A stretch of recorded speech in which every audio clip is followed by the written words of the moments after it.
Well, hello, everyone. My name is Dr. Shamika Bruton, and I would like to welcome you to the Black Doctoral Network's workshop series. Today, we will be focusing on the 10 interpersonal skills that everyone needs. So before we start the discussion today and I introduce our wonderful speaker, I just want to give you some information that is quite valuable. Number one, we will have a Q&A session right after the presentation today. However, if you feel that you have some questions that you want to ask, feel free to use the chat. And so once the presenter is done with their discussion, then we will be able to bring some attention to your question and answer it at that time. Also in the chat, I will be posting a link to our evaluation form. We would love to hear your feedback. Tell us how well we're doing. Tell us if there's areas of improvement. We find your feedback to be very valuable. So again, I'm going to post that in the chat and you can fill that out before our session ends today. So without further ado, let me introduce you to our speaker this evening, or evening and afternoon to some of us that are on the West Coast. So Dr. Nicole Rankin, affectionately known as Dr. Nick, is one of the most engaging certified personal growth coaches around. She is a consultant with the Maxwell Leadership Team and the CEO of the Cole Academy of Personal Growth and a company that helps young leaders develop soft skills through leadership, personal growth, and communication development so they can discover who they are, clarify their vision, and develop a plan to achieve their goals. Dr. Nicole also provides professional development for educational leaders to help them become better leaders of students, but most importantly, of themselves. Her team is comprised of coaches who deliver leadership workshops, seminars, keynote speeches, and coaching services, as well as leadership roundtables globally and domestically. So she's known throughout the United States and Costa Rica, to list a few areas. So without further ado, please welcome Dr. Nicole Rankin. Oh, thank you, Dr. Burton. Thank you. So I am excited, guys.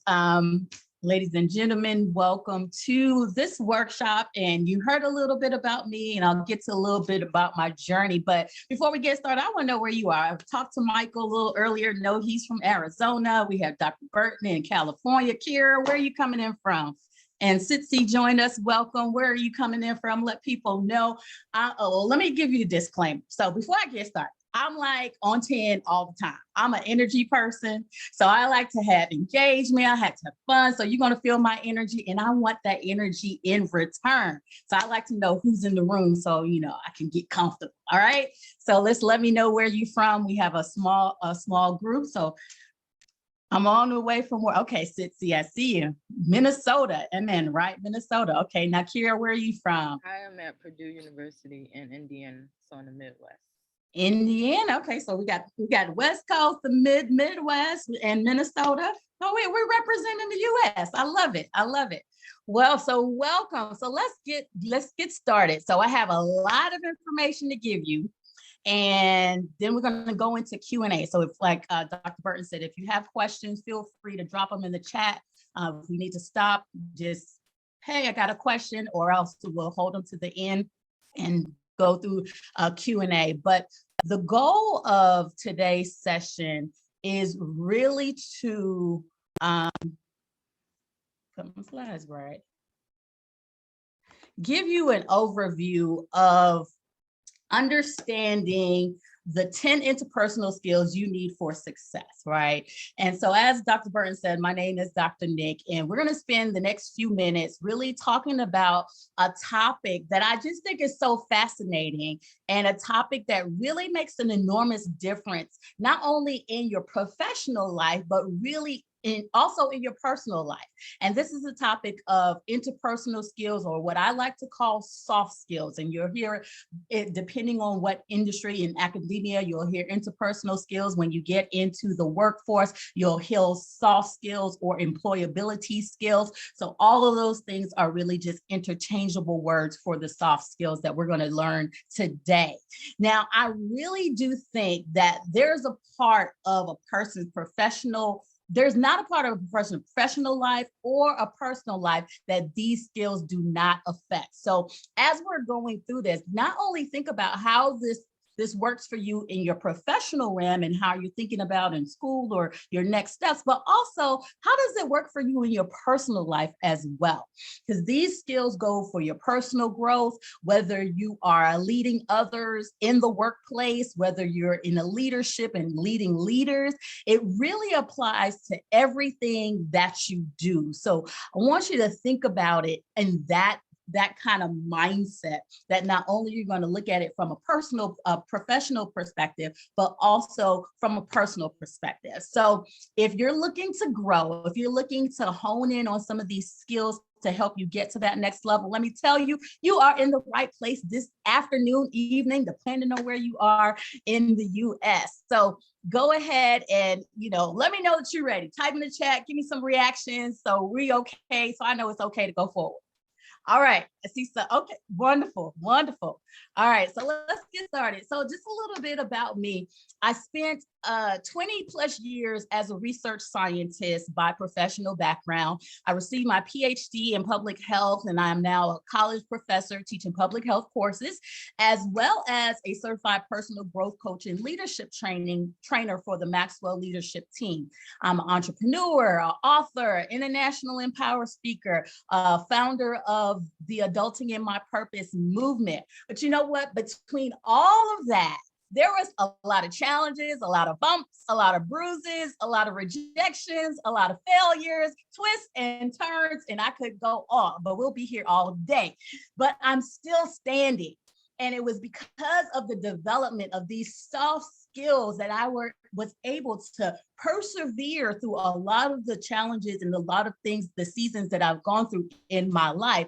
So I'm going to give you an overview of some of those skills that are important to your success. Unfortunately, we don't have a lot of time that I can go deep into it, because trust me, each skill we can spend a whole hour in itself. But I want to give you just like a high level that you can think about, things that you can think about and try to put into action right away. So if that's okay, we will get started.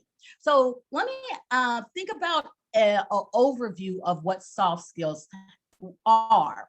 And so having technical skills and knowledge to successfully execute your job and duties is really only one part of being the best you can be for the workplace. And so a lot of times we're focusing on those technical skills. Kira, you said you're in school at Purdue, so you're gaining those technical skills, that's technical knowledge.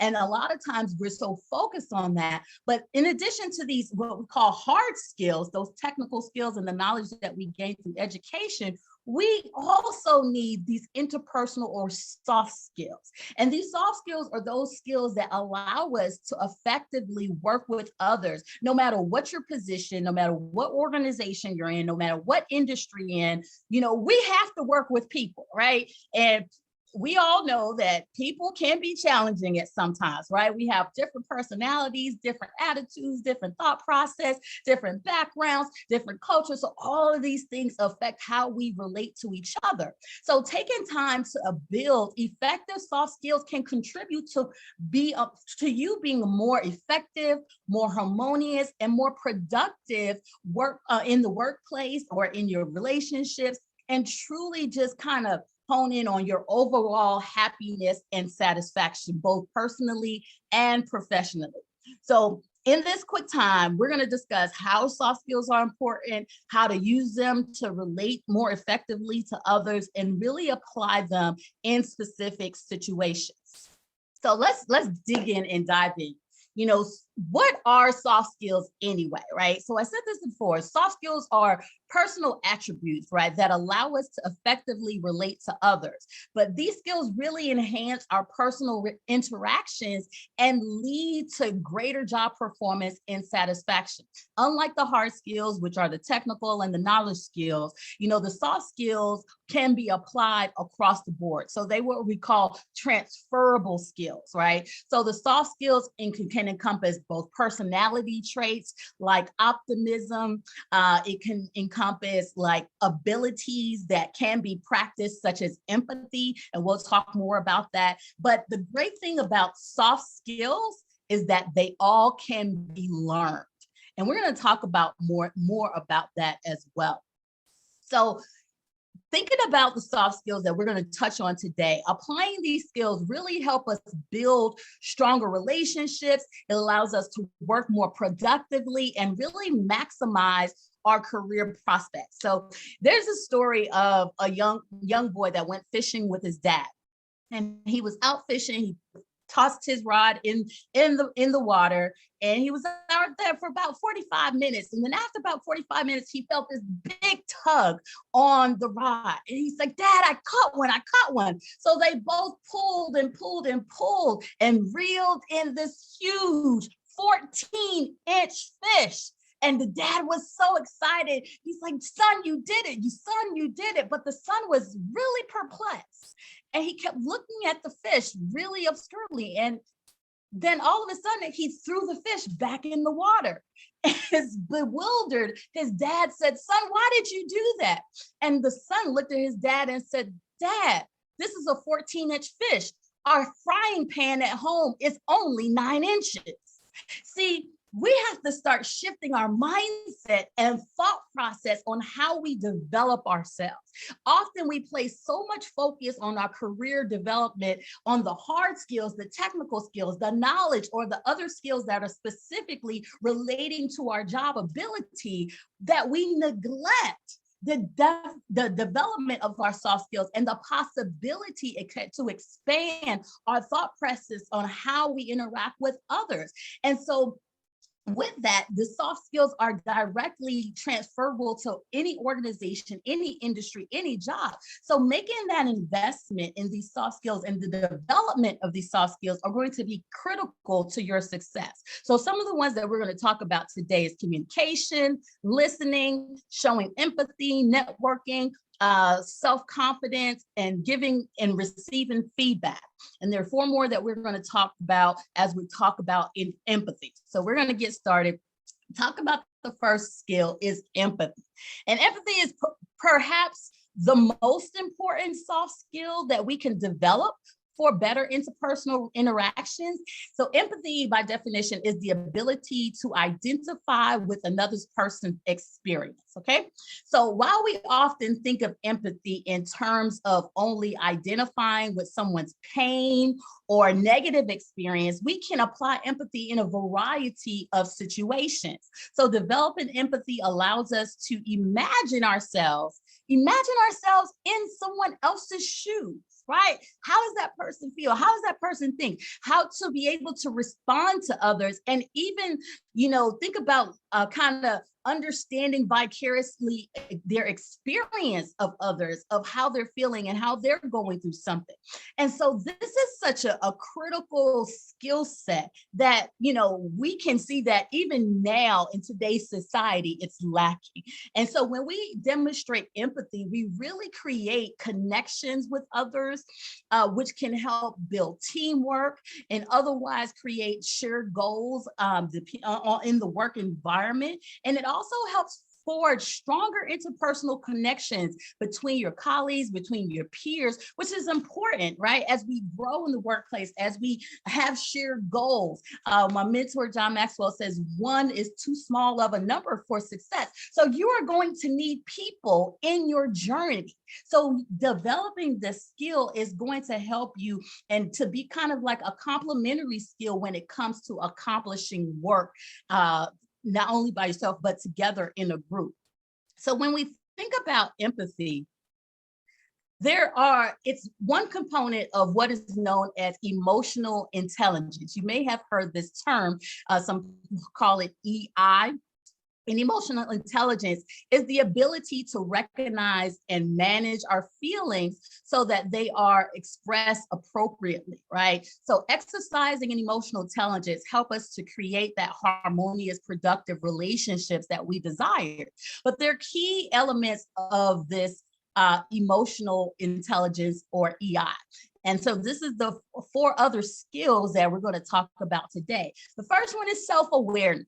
And as a personal growth coach, this is like the number 1 skill I work with clients on. And that's the ability to recognize your own feelings and motives. Because the more that you are self-aware on who you are, what are the things that you like to do, what are your passions, the more you will be able to kind of direct the path of your journey that's in alignment with the goals that you want to do. And we'll talk more in depth about that.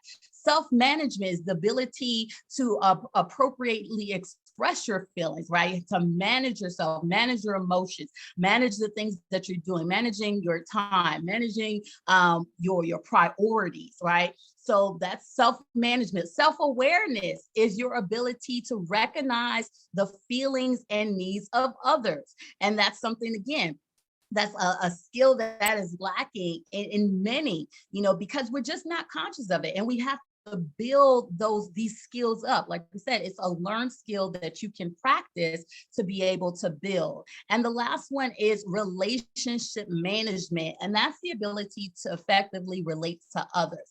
So together in totality with all of these skills, they make up your emotional intelligence quotient, or EQI. And that's the measure of your ability to exercise soft skills, such as empathy and all of the skills that we are going to talk about today. And so what we know is that, especially now in the workforce, we have employers that are saying that, the employees that are applying for jobs, yes, they have the technical skills, yes, they have the knowledge, but they're lacking in these soft skills. They're lacking in their ability to relate to each other. They're lacking in their ability to problem solve. They're lacking in their ability to just empathize with others that don't look like them, or having that ability to understand diversity. So these are skills that are critical, and employers are looking for as you're going into the workforce. So let's talk a little bit about professionalism. And we hear that as we're going through, you're going through your education, and how do we be professional? So when we think about professionalism, it conjures up an image of this cold, distant person, in this navy blue, black suit. We always see that, in fact, many people have a sense of that being professional is exactly the opposite of these soft skills or these emotional intelligence. But however, in professionalism is a key soft skill, and it doesn't require you that you be distant or detached or authentic, right? You want to be authentic, but it's the ability to conduct yourself with responsibility and integrity and accountability, and just truly be in the excellence and greatness that is in you and operating in that. So it's going to require you to be a little bit vulnerable. A lot of times when we're going in the workforce, we always say, well, this is my professional life and this is my personal life. I keep them separate, but acting professionally, and it's meaning a way to seek effective communication with others while still being productive, right? So it's going to require you to be a little bit vulnerable, be open, kind of to share experience, finding common ground with the people that are around you. And a lot of times we don't have that mindset. So this is a shift in how do we think and how do we prepare ourselves for the workforce. Of course, it's, reporting to work on time, returning to promptly from breaks, right? When we break, but return when you're supposed to return, dressing appropriately, being clean and neat, speaking clear clearly, you know, striving to meet the standards. And not only, my mentor always says, never make your maximums your minimums, going beyond, right? So these are some things that we need to do and need to think about. How can we do this in the workforce? But because of soft skills that we're talking about, our traits, our kind of personality traits, it may seem that some people are just born with them. And it may be true that some people have the ability to express some of these skill sets more easily than others, but like any other skill, it can be learned, right? So because we all have our own preferences and way of moving through the world, some soft skills may be difficult to learn than others. So this is where that self-awareness, because you have to know you have to understand what works for you, what is easy for you, where you're lacking, and having that ability to have that self-awareness is going to help you when you're looking to improve, when you're looking to grow and take yourself to the next level in your life and in your profession. So if we think back that there are also aspects of hard skills, right, that have been difficult. You know, the road that you're taking in your education hasn't always been easy. Can everybody like shake on that, right? This has been a journey that you're going out for. It's not an easy journey, but again, so just as you're developing those hard skills and you're pressing through and you're finding ways to keep moving forward, it's the same thing with developing the soft skills that you develop your hard. We practice, we put it to work, we take action, and spending time with people who seem to be able to effortlessly demonstrate these soft skills will help you and challenge you, kind of get you to that next level.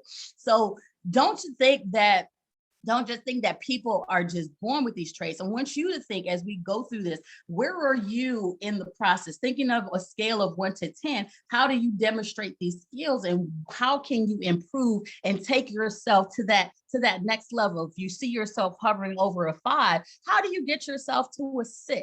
And so that's where we want to think about when we think about all of these soft skills. So here's an example.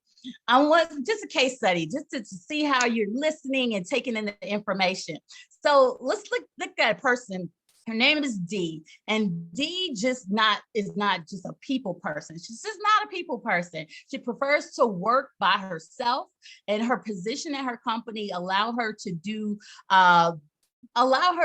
that independent work most of the time, but she valued her productivity and her ability to meet deadlines, exceed expectations, and anything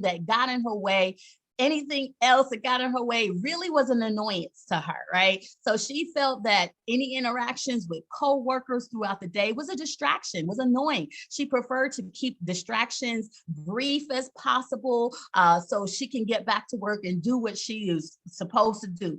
But her co-worker one day, Angela, mentioned to that people found Dee unapproachable, right? And they said that she is unapproachable and really, kind of standoffish. But Dee said, I'm just not wired to be social. And so what Angela had told her and explained that, she too had to kind of focus on her task and try to open up and to relate to other coworkers. So Angela encouraged Dee to try to challenge herself, to try to change her approach, trying to change her mindset to how she interacts with coworkers and to try to see them not as interruptions, but as fellow humans who are worth paying attention to. See, that's a different mindset. And so Dee decided to try this, and through it, she worked hard. And the next time a coworker interrupted her while she worked through, Dee tried to listen, right, to what that person needed rather than rushing them out the office. She realized that her coworker often didn't come to her until things were in a crisis because they found her distant. And then she realized cultivating better relationship was a way to prevent these crises through the workday. So just thinking about this situation, what soft skills do you feel Dee had to develop in order to be able to resolve this issue in her workplace? And you can come off mute and kind of discuss it.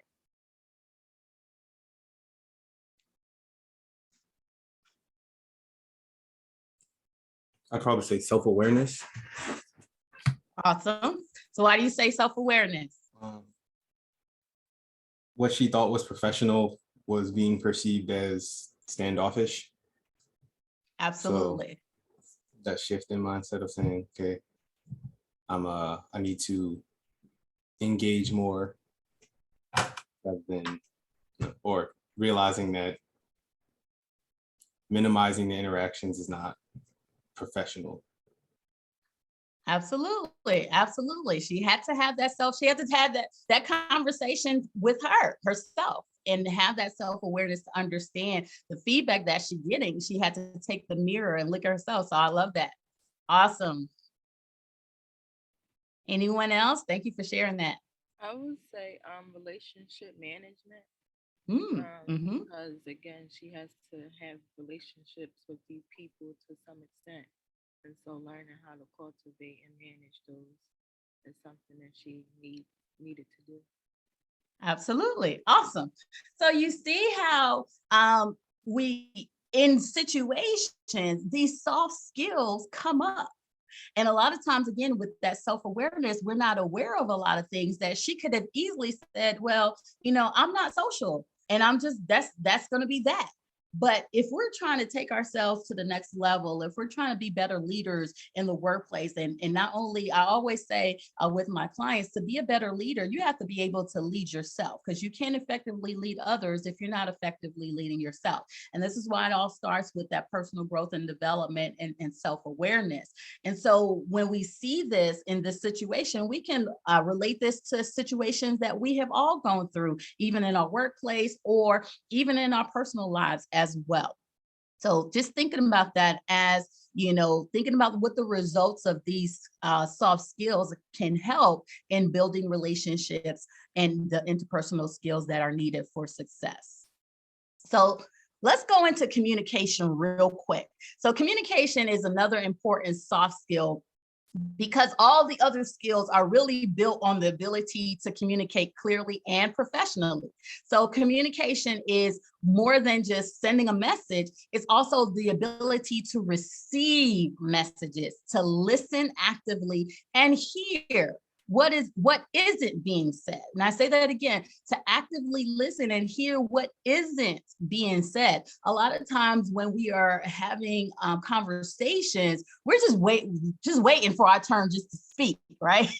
How many people do that? You're thinking about what you're going to say rather than actually listening to what the person is saying. So think about communication and how important this is. So human communication is so complex. The first things that come to mind when we hear communication is often words, right? Either written or spoken. But the words we speak and hear are just one way we communicate.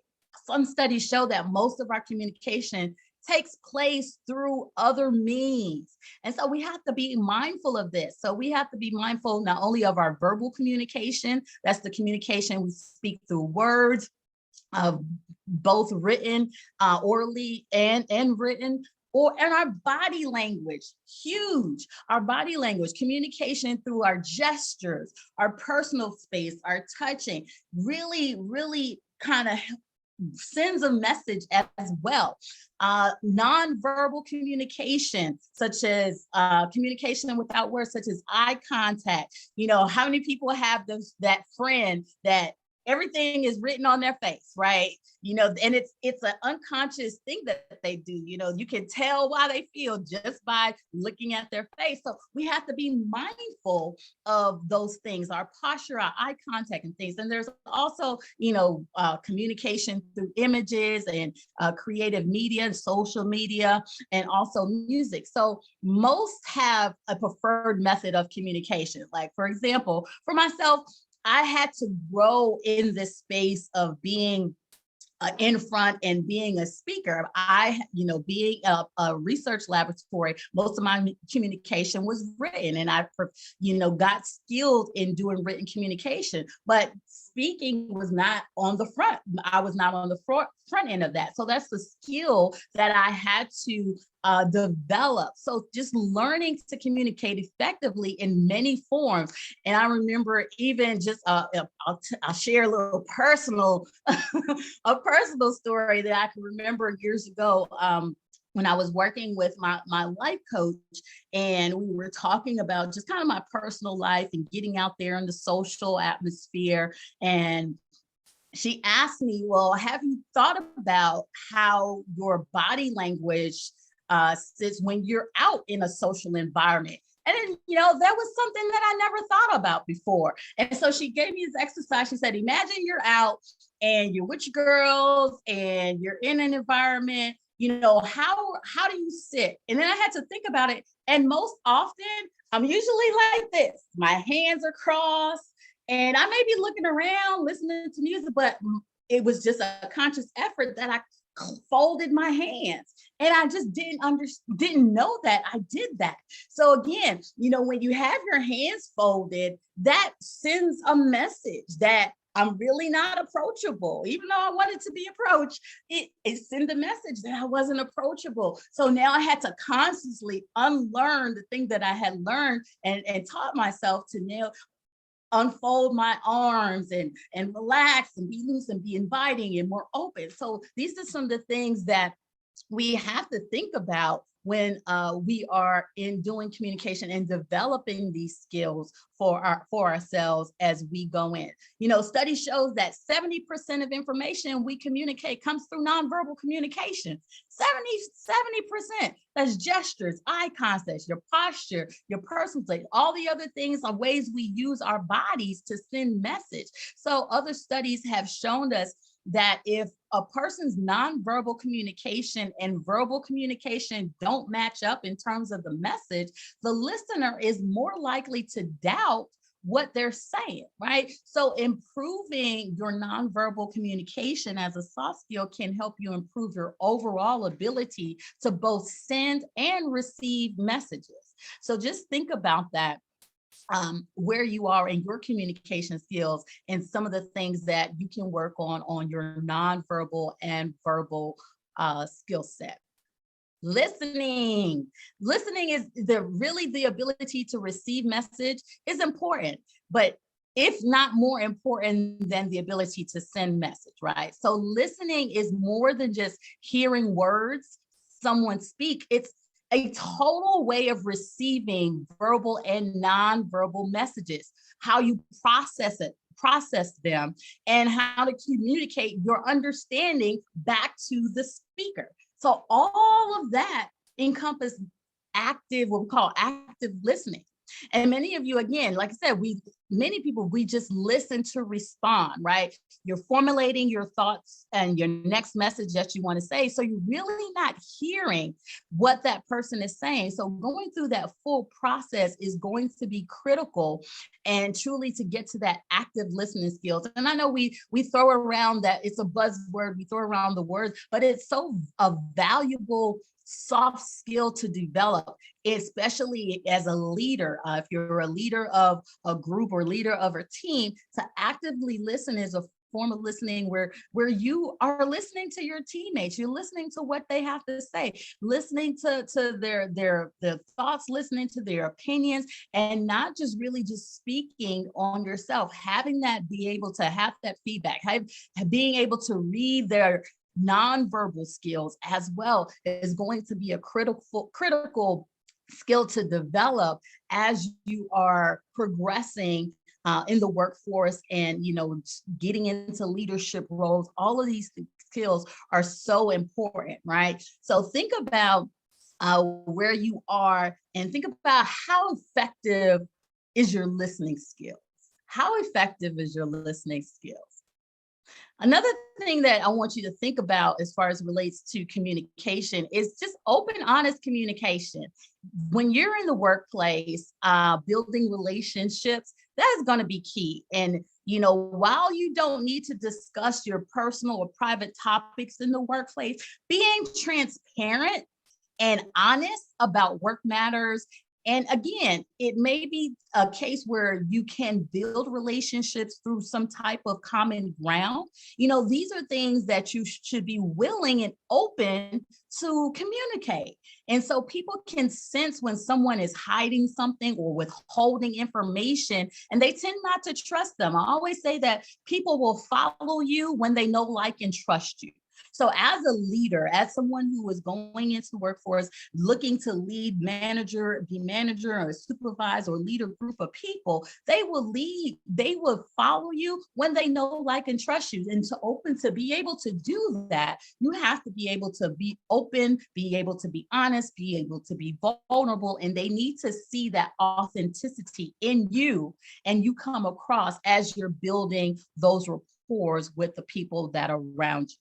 Okay, so that's going to be really key. So let's test your skills. Approximately, let's test those listening skills. Approximately, how much of communication is nonverbal? Who got it? Quickly, quick. You can come 70. off mute. Yes. All right. 70%. Wonderful. All right. So which of the following is not true of open and honest communication? A, it builds trust. B, it allows you to choose how much personal information you disclose. C, it requires you to disclose all your personal details. D, all of the above.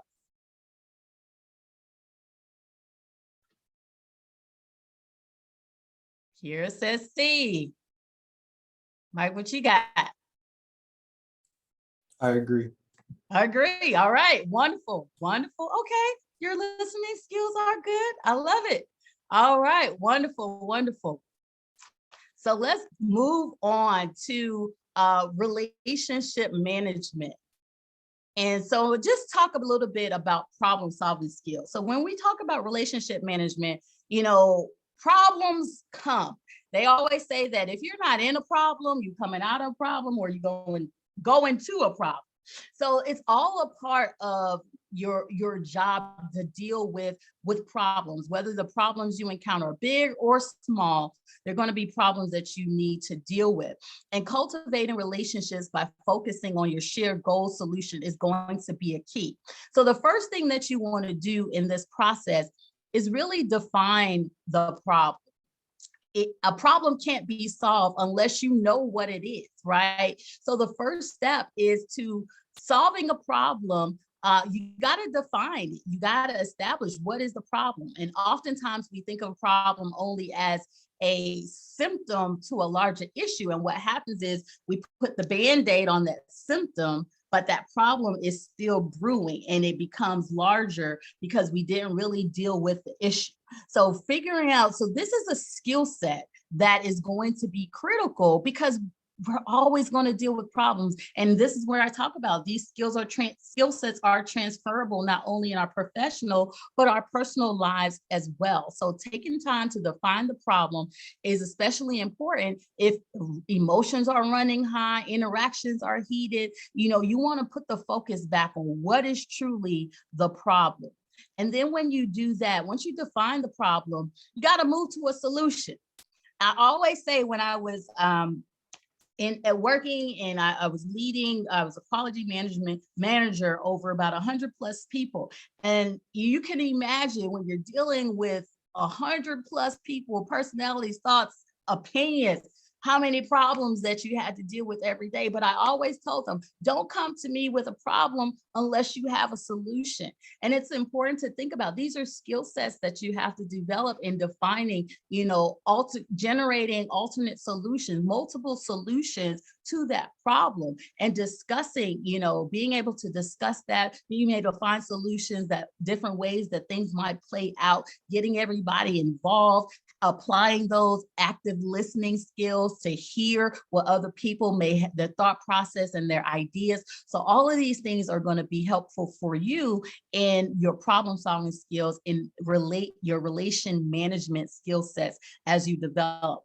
And once you do that, you find the solution, you have some alternative solutions, then you evaluate the plan. What's going to work, what's not going to work. As the plans are evaluated, it will quickly become clear, if it's going to work or not. And if not, then you have the ability to change it. So this whole process of going through, defining the problem, finding multiple solutions, and then evaluating is going to be critical in this process of relationship management when you deal with problems, again, in the workforce and also in your personal life as well. Again, transferable skills.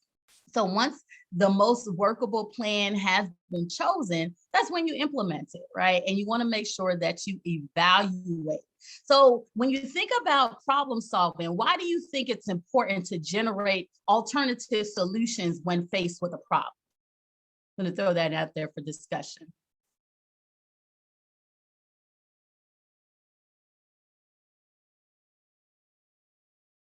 Anyone?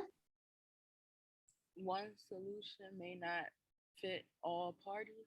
So it's like, I mean, if you want to solve a problem, you have to accommodate everybody in some sort. Absolutely, absolutely. And a lot of times you may have had experience where you have had employees or employers that will say, this is what I want to do. And you have those leaders that say, this is the way it's going to be done. This is the way I want to do it, and not be open to alternative solutions. But these are some skill sets that you want to develop as you are looking to be leaders, as you are looking to progress in your industry, thinking about how you can encompass and build those relationships. And again, it's having understanding of getting what other people are thinking, right? Your way may be great, but it's not the only way. So having that ability to build relationships, to understand, getting them involved, having that active listening are going to be key skills. All right. So as we keep moving forward, and we're going to get to some Q&A in a minute, self-management is going to be critical. Let me ask you this. If I were to give you a check for $86,400, what would you do with it? And let me preference that every cent has to be used. You can't save it. $86,400. Real quick, what would you do with it?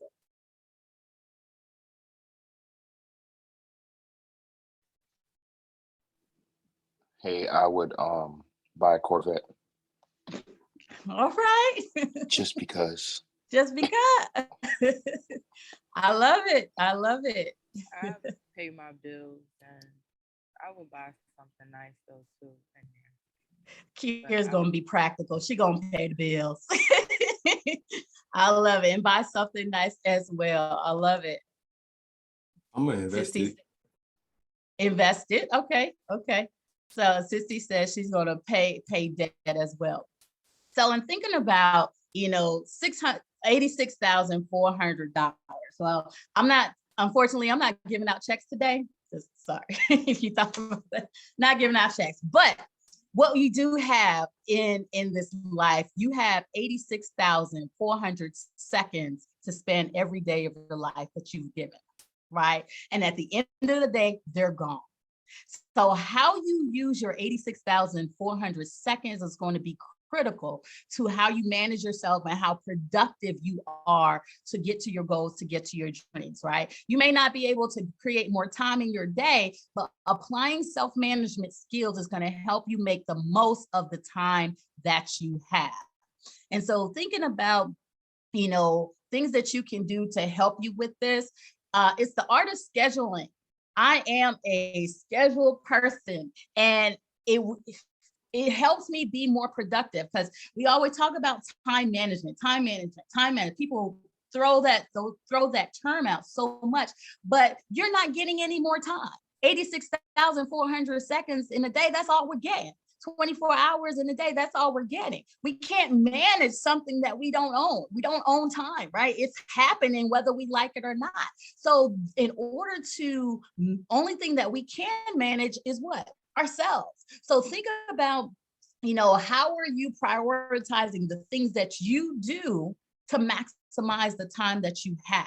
And this is going to be a skill in your professional life and then also in your personal life, because there's not time to do everything. So you can, prioritize the things that you have at work by scheduling, taking time to schedule your work tasks. Look at the day, look at the things that you have to do, that you're required to do, and scheduling the time that you have to do it. Helping that will help you make better use of the time instead of just doing work as it comes. Take time, put them in blocks, even schedule your breaks. When are you going to take your breaks? How long you take your break? Put that in the schedule. We have so many resources that, calendars and apps that can be used to help you with this process of self-management. And scheduling can take some time to master, but the more you do it, the more you get better at it. And you see how this is a skill set that as you practice, now you're making use of your time. How many times can we say, man, a day goes by, you're like, where did the day go? But if you take that time to schedule it, prioritize yourself in what you do, you know exactly what you did. You know exactly where that time went. And now you're making sure that your time is in alignment with the things that you desire to do. So think about, managing distractions. This is going to be a key, right? There's so many things that can distract us from what we're supposed to be doing. So I want you to think about, what's your major distraction right now? What's your major distraction? If we're going to be all honest, we're going to put it out on tape. It's okay. It's a safe place. What would you say would be your major distraction? For me, I know when I was, well, it's not a distraction anymore, but it was when I was in law school. I was social media. I stopped using all social media except LinkedIn. So social media was my distraction. I haven't been back on it since. Wow, that's discipline.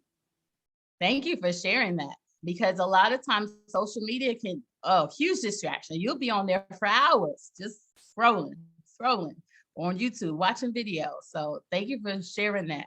And kudos to you for not being back on there. That's discipline. I love that. Anyone else? I would say my phone is a distraction. Mm. So sometimes I'm just assuming somebody's trying to get a hold of me. Like I was at work today and my phone was ringing. I was like, I can't take this call, but I was thinking about it. So it can be a distraction. So I think for me, probably just put it on silent. Absolutely. Absolutely. Thank you for sharing. So the phone, social media, anything else?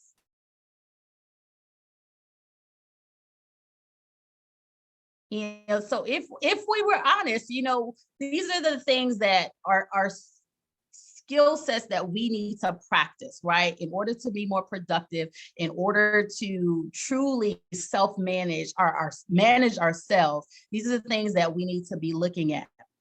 And so we talked about self-awareness earlier, and I just want to talk about that a little bit in understanding that, when you know yourself, when you take time to understand the things that you like, understand the things that you don't like, understand your attitude or your mindset, it's going to help you move forward in your workplace, move forward in your professional life. Because what it allows you to do is it allows you to make decisions, right? Your life is a culmination of the choices that you make. So when you're making your decisions, you want to make sure that they're in alignment with who you are and the dreams that you have, the goals that you have, desires that you have. But if you don't take that time to have that self-awareness, understanding your personal goals, understanding, the attitudes that you have, the mindset that you have, the skills that you have, all of this is going to encompass your ability to have this self-awareness,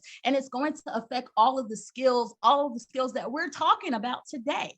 Because once you know yourself, once you understand have an understanding of who you are, your strengths, your weaknesses, your personality traits, all of those things that make up who you are, then you can better understand, well, this is the way that I like to communicate, but it may not be beneficial for everybody. So this is the area that I need to improve, right? So the more you understand about yourself, the more you can have areas of improvement for these other skills and focusing on these other skills as well. Does that make sense? Good. All right, so I'm going to hurry up a little bit, kind of fast forward into the self-awareness work. I want you to, this is like some homework, of course, you know, as a professor, we got to give you homework, right? So this is your self-work. And because I really want you to hone in on the self-awareness self-work, I want you to develop a why statement. I want you to think broadly about why are you doing what you're doing? Right? You're in school, you're going in after this professional career, you're going through all the challenges, going through the ups and going through the downs. Why? What is your why statement? You should be able to answer that, because when you know your why, you're going to be able to put in the discipline, to put in the habits that you need to keep moving forward when the going gets tough, when the times that you just say, whoo, I just want to throw in the towel. What's going to keep you moving forward? Knowing your why. So develop your why statements, and then think about your 3 professional goals that you want to accomplish in the next 3 to 5 years, and the 3 personal goals that you want to accomplish in the next 3 to 5 years. And then evaluate, are the current goals and that you have, are they in alignment with the things that you're doing at work, with the goals that you have? Are you in alignment? And so this is when you do this type of self-work, type of self-evaluation, this is the areas where you're going to have to say, well, you know, these are things that are not alignment. These are the things that I need to start doing. These are the things I need to stop doing to get myself back in alignment. And this is going to help you kind of develop yourself and develop the skills that you need for that self-awareness. And now everything that you do is kind of going to be in alignment with that. Does that make sense? All right, so how many people are going to be committed to do their homework? I love it. I love it. Yes. All right. So really quickly, we have social awareness, and this is the ability to kind of empathize with other people. And so when you think about social awareness, you really want to be flexible and adaptable. My mentor always says, keep the goal, but be flexible with the plan. And a lot of times we can be so rigid in things have to be this way. Things have to go this way, but that's not life, right? In reality, you got to be able to compromise. You have to be able to work with changing situations. And if we didn't learn anything out of this pandemic to be adaptable and flexible, you know, that's the main thing that we've learned, and how to pivot, right? So when you're in this your workplace, you're moving, you're being productive, you're going into your leadership, you're going to have to be adaptable and flexible. And it may not be an easy thing for you, right? But it's a skill set that you're going to have to learn, because that is what's going to be needed, right? To be an effective leader, you have to be able to be adaptable. So there might be changes in managing processes that you have to be adaptable to, even managing people. People, like I said, people are different, right?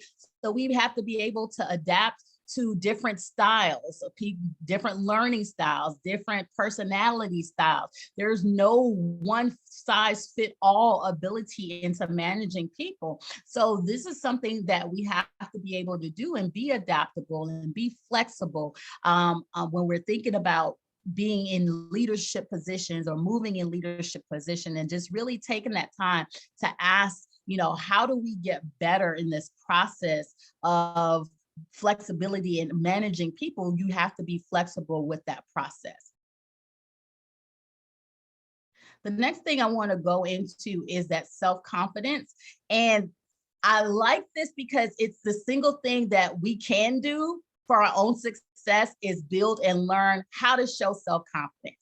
You know, self-confidence is not egotistical. It's really acting like you're, or really believing that you know what you know and you know how to do it.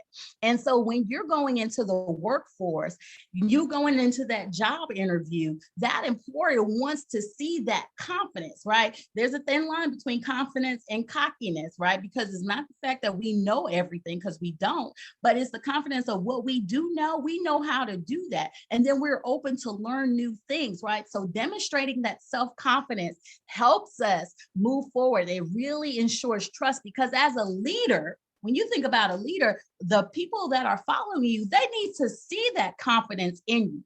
Nobody wants to follow a leader that's not confident, or a leader that doesn't believe that they can do it within themselves. I always tell the young people that I work with, you can be successful if nobody else believes in you, but you will never be successful if you don't believe in yourself. And so this is a skill set that you have to develop, and that self-confidence in knowing what you know, and owning it, owning that this is the thing that you are confident in. We were talking earlier about Ms. Taylor and her going after her dissertation. You know, when you're going after, you are the expert. And I get so many people that lack that confidence to think that, man, I did this work. You are that expert. So when they called you doctor, you know, you have to own it. You have that self-confidence to say, I worked hard for this. I know this material and I'm standing firm on this, right? So you walk different, you talk different, and that your talk is backing up your walk, right? So you live in that authenticity. So have that confidence. Again, this is a skill set that we have to learn and have to practice, because a lot of times we have our own limiting beliefs, our own self-doubt that kind of gets in the way, and we can easily get into kind of that a self-sabotaging mode and kind of thinking, well, I'm not worthy enough, or I don't know enough. But no, you put in the work, you did the work, have the confidence, and own it. Again, so this is the skill sets that so many employers are wanting to have when we think about the confidence, not being afraid to be wrong, to listen more than we speak, and really acknowledge our mistakes when we make mistakes, because we're not perfect. But having that confidence in knowing, what is it that we want to do. So I'm going to fast forward to some of these other traits that I want you to jot down. And it's feedback. And being able to learn from feedback is going to be critical. Having that open mind. Again, we don't know everything, but being able to receive the feedback, recognize your mistakes, focus on what's important, and really being able to move forward with an open mind is going to be critical. So that's another skill that we need to develop as we are becoming the leaders that we need to be for our profession, and also in our personal life as well. And the last thing is networking.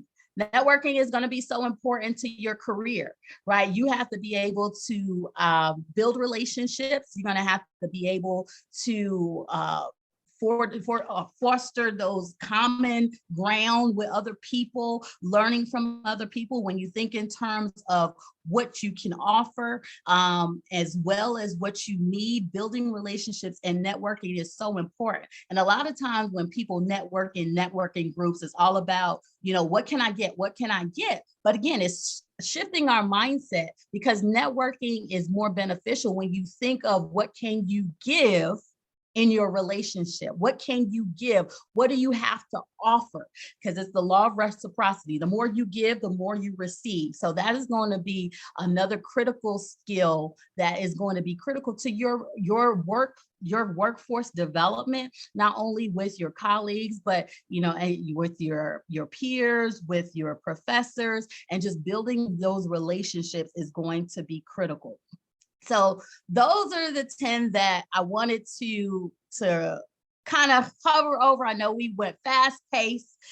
So communication, empathy, networking, confidence, listening, feedback, self-awareness, self-management, social awareness, and relationship management.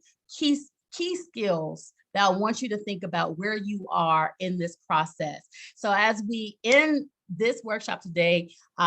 Please definitely stay connected. I wish I had some more time to kind of go into depth with you and really hone in on a lot of these skill sets, but these again are learnable skills. So if you need to improve one or more of these skills, you can. So the change starts with awareness. Be sure to reach out to me if you have any questions. Check out my contact information. You can take a snapshot of that. I'm going to open it up right now for any Q&A, any questions that anybody may have real quick. I have a question. Yes. So I wanted to find out how to develop the soft skill when you're walking into a new work environment and you're in the position where you have to immediately provide some feedback. But you haven't yet been there long enough to build that trust. So how do you provide feedback? Great question. Yeah, great question. So when you're saying providing feedback, what are you giving feedback on? Let me ask that question. Let's say something happens and needs to be corrected for the betterment of the work situation. Okay, wonderful. Great question. So I would handle that there's always time to build rapport, right? And it can be something very small to build that common ground. So even before you give that feedback, something went wrong, it went wrong. I always use what we call that sandwich method, right? So the sandwich method is where you have that positive phrase in the beginning, and that could be, where you're talking about something that they did do good.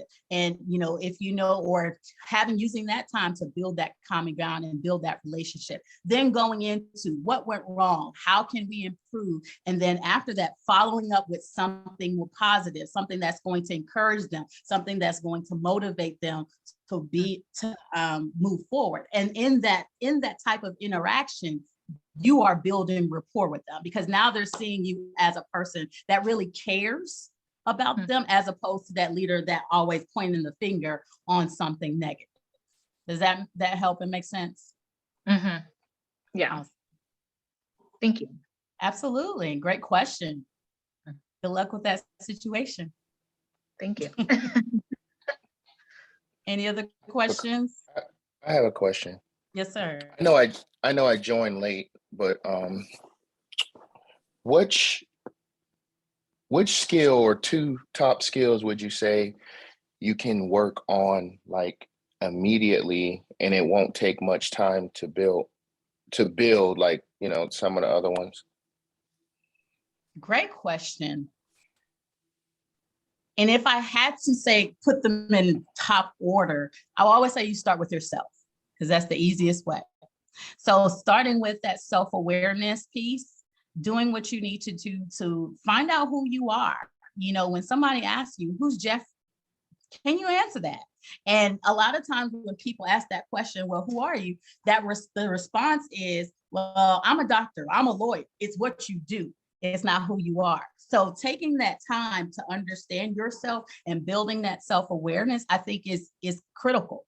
Because I always say, and I mentioned it before, you might have not have been there, that as you're developing others, you can't effectively lead others if you don't effectively lead yourself.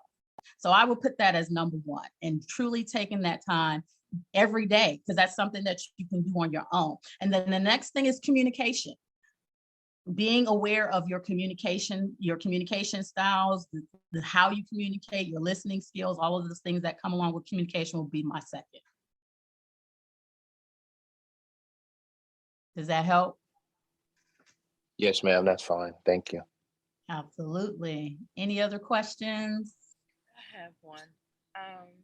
So I guess this maybe falls into relationship management. So, I guess I am aware that I do have natural issues, that it just, I need to unlearn certain things, in order to work, to work with certain people. And so I am aware that I need to unlearn stuff, but how do you take the step to unlearn? Because when it just comes so natural, you're just so used to it. I don't know any different. And so it's just trying to be the bigger person and take that bigger step. But what's the first step to unlearning a bad habit, I guess, to better manage a relationship? Great question. And I would say well, you're at the first step is awareness, right? Like we talked about that problem solving. We can't deal with a problem unless we know it is a problem. And so the next step to that would be getting a plan. What is it that you want to become, right? How do you want to operate in your relationship? So having that picture, I will say start with the end in mind. What is that person? Who does Kiera want to be? When we think about relationships, do you want to be that person that's open? Do you want to be that person that can be the bigger picture? So knowing what it is that you want to be, and then now starting backwards, what are the things that you need to do to get there? So it's something that you may have a feisty tongue, right? I'm guilty of that myself. I have a smart tongue and I'd be like, boom, it just come out. Right. But a lot of situations everybody can't take all of that. Right. So I have to be able to say, all right, I don't want to be that person all the time. So I take a step, I hone in myself before I speak and I evaluate, what I'm going to say, is that going to add value to the other person? Is what I'm going to say, is that going to help the situation? So I ask myself the questions before I actually say. And now I'm causing myself to unlearn the things that I do to make me a better person. So does that make sense and help? So getting just the idea of who it is that you want to be, and then thinking about, okay, what are the ways that I need to get from where I am to where I am to where I want to be, and doing it daily. Nobody says it's going to happen overnight. And give yourself some grace, right? Give yourself some grace to grow. A lot of times we put so much pressure on ourselves that we are not where we're supposed to be, or we think that we're where we're supposed to be. But being open as we grow, as we are growing into who we desire to be, it's a process. It doesn't happen overnight. So give yourself the ability. I always say, embrace the process. It's all about growth and development. Okay. Awesome. Great question. Any other questions? And I know we're at the time, Dr. Burton. It's okay. They have a question. Yeah, I have if there's other questions out there, go ahead. Okay. I have another question. So how do we become self-aware of our communication that we're giving out through our body language, unless somebody tells us? Good question. So unless somebody tells you, but you can also record yourself. So let's say that you are doing a speech or something, record yourself, because a lot of times those things are innate. And so like for me, I talk with my hands on. And I didn't realize that until I actually had to see it for myself. And this could be a distraction. So this is part of my communication. But now that I saw it, I'm able to hone that down. So start recording yourself, right? Speaking to yourself, looking at yourself in the mirror, looking at things, how do some people talk and they may roll their eyes just as unconsciously.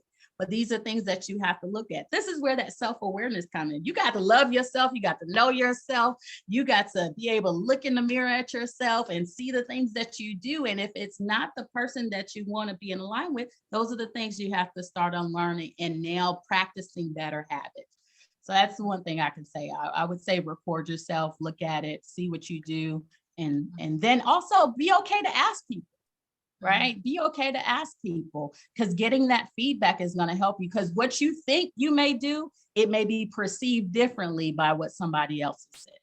So be okay to ask somebody that's close to you or somebody that's not close to you. They will value the fact that you're trying to learn more about yourself and grow yourself as well. Awesome. Good. Great questions. All right. If there are no other questions, I am going to turn it back over to Dr. Burton. All right. Well, thank you, Dr. Rankin. You gave us some great jewels of how we need to manage these interpersonal skills and utilize them in the workplace. And I even think these interpersonal skills can be used in our personal lives as well. So, absolutely. Some valuable information was presented today. So thank you again. Our attendees today, thank you for joining us. I do want to make sure that you have the evaluation form. We want to hear from you. Some of you came in after the presentation started. So I have a link to an evaluation form. I'm going to place it in the chat again. Please fill it out so we can hear from you and get some of your great feedback. Also, before we adjourn this evening, I want to tell you about some of our great upcoming events that are coming up next week. Next week on May 16th, we have a virtual writing retreat, and that's at 6 p.m. Eastern Time. We also have a workshop on leveraging your doctoral degree for maximum impact. And that's Tuesday, May 17th at 6 p.m. Eastern. So 2 great events that are coming up next week, and we hope to see you there. And so if there's any questions or any comments or concerns, I will bid you good night. And thank you for your scholarship, and thank you for being a part of the Black Doctoral Network.